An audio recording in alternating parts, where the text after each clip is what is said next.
If there's any chance for a reconciliation, I have to see that I can't just phone it in, having a wife and kids.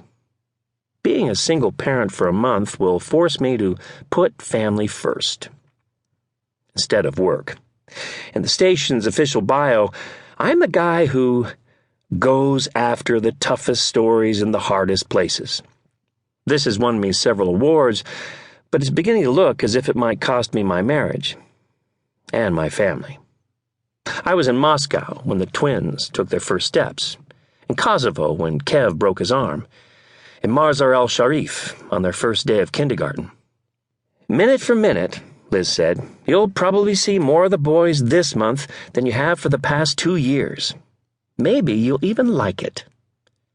Coffee's ready.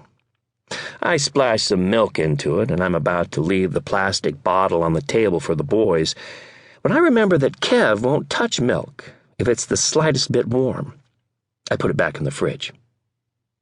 The thing is, I do like it, having these guys around, even with the hassles. Liz was right about that. I guess it always was easier to let her do most of the parenting, or whatever you want to call it. Turns out that routine stuff is when you really get to know your kids. I forgot how much fun they are, their bursts of insight, the earnest concentration they bring to certain tasks, how much I miss them. This Renaissance thing, though, I'm not looking forward to that.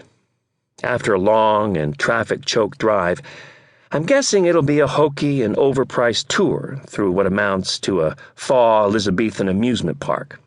Costume knights and ladies, jousts and faked swordplay, jugglers and magicians. Not my kind of thing. Not at all.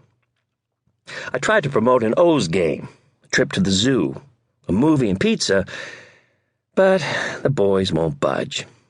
They've been relentless about the festival ever since they caught the ad on TV. By now I've seen it too because the kids taped it and forced me to watch. A knight in shining armor gallops into the foreground.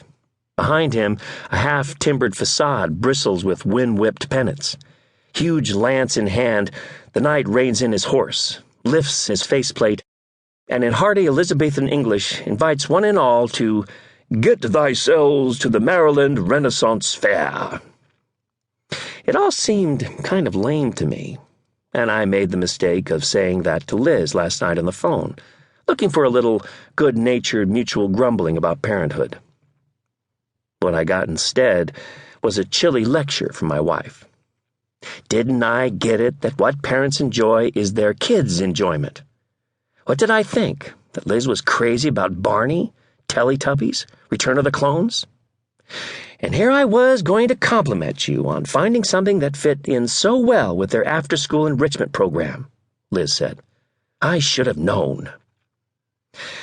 I didn't have a clue about any after-school program, and that, unfortunately, became crystal clear.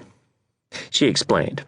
The boys have been up to their ears in Arthurian lore. This had gone right by me, although once Liz mentioned it, I realized that the kids had been rattling on about the Round Table and Merlin, and they'd spent hours out in the backyard, dueling with plastic swords. Plastic swords that, yes, they brought in their suitcases. Okay, so I demonstrated a lack of curiosity about the plastic swords. Is that so bad? Or is Liz right? I'm the most self-absorbed parent on the planet. Unlike their tuned-in mother up in Maine. Maine. I dropped down into the chair in front of the iMac in my study. Could she have moved any farther away without expatriating? The answer, of course, is yes. She could have gone to Alaska, Hawaii, L.A. She could have gone lots of places. But I tap a key and wait for the screen to shimmer out of sleep mode. My segment, Afghan Wedding, was all wrapped and ready until 9 last night, when I got the word that the addition of some promotional clips meant I had to cut another 2 minutes. I made the logical cuts last night, but I still need to lose 44 seconds. The segment's only 7 minutes long now, so cutting is harder. Whatever goes at this point will be something I don't want to give up.